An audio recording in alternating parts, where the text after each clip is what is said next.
Hi, this is Melanie for Daisy Reviews, and I'm here to do a review of VJ's film Beast.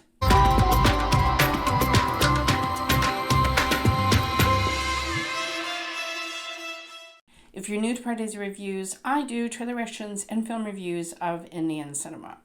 Okay, I know it's late. I had COVID, if you didn't hear, and so I was not able to see Beast the opening weekend. I have seen it now, and I don't know if you were waiting with bated breath for my review, but I have mixed feelings about the film. I do enjoy sort of a caper film, and I like seeing VJ play a part where he is a man with a particular set of skills. He's supposed to be a raw agent. I think the opening scene with VJ when he's more his natural carefree self, and he's interacting with a small child, and then his tragic backstory is that through no fault of his own, he's directed to kill a terrorist, and an innocent child happens to die, and so that damages him emotionally, and then the rest of the film he has this kind of wooden tone. A series of events happens, and he ends up at a mall that's then taken over by terrorists, as we saw in the trailer. At first, he doesn't want to do anything about the terrorists. He just wants to hide away in a place that he's found to hide and not get involved. And I found that a very odd choice by Nelson, the director-writer. And it's only when he hears the child cry that he leaves the safety and goes out and starts combating the terrorists. One person against all of them. So I do like sort of this setting in the mall. There's been a lot of American films that have been, famous zombie films and so forth that have been set in a mall. And it sort of also reminded me of Die Hard, where you have one man against all these terrorists. And I just felt like some of the stuff just, I'm willing to suspend some logic for an action film like this, but some of the stuff just had me going, come on. Okay, like having two people in the back of a convertible Mini Cooper and then backing it into a glass elevator so all of the glass shards start raining down inside the car. Come on. Like, I'm all about having a car going through a mall. This is a woman who lives in Chicago, the home of the Blues Brothers, okay? Like, king of films of a car going through a mall. But, yeah, that was one that just made me go, what?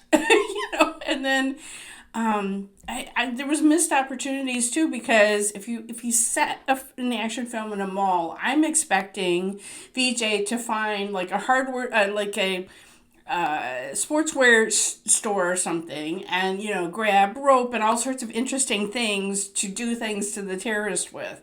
At one point he grabs an axe for a very brutal scene, but other than that was kind of a missed opportunity of, you're in this mall, like, use what's around you, right? Like, you're a raw agent. Yeah, that never happens. And Pooja Hedge is just there, I don't know, as decoration basically in there for a couple of the songs. She doesn't have a strong part. There is another woman who wants to be a police officer, and so, okay, nice little grace note that you have a woman who's not interested in VJ, but in helping VJ do what he's doing to combat the terrorist. Okay.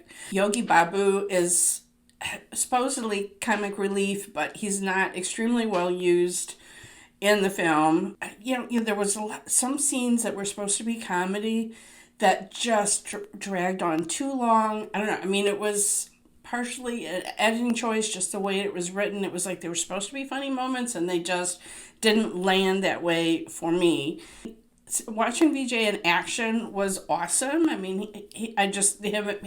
Watching him dispatch everyone one by one, amazing. But his kind of PTSD wooden tone thing, just kind of got to be, I don't know. It got to be a little bit much for me, and it made me wish for I like the mischievous VJ. And so if we could have had, I don't know, just a little bit of that in the second half of the film when he started to loosen up. Besides some of his plot holes, if you've never seen a Malayalam film with Tom Shine Jacko, you would have no idea why I wept for him at the supporting role that they gave him in this film.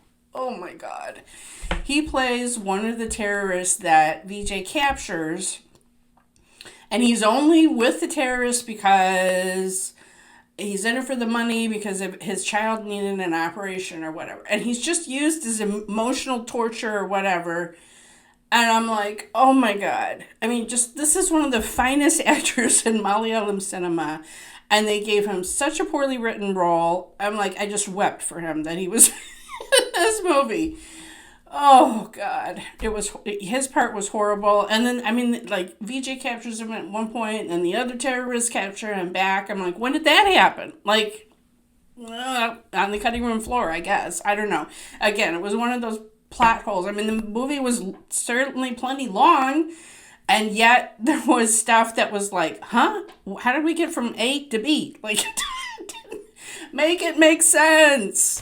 Okay, I'm asking too much. It was okay. It was enjoyable to watch. All of the action scenes, I wasn't completely satisfied. So, not my most favorite Vijay film ever. I'm just saying. And most of that I put at the fault of not of Vijay's performance, but of the way this was written and the way it was directed and edited together. It just didn't quite hang together for me.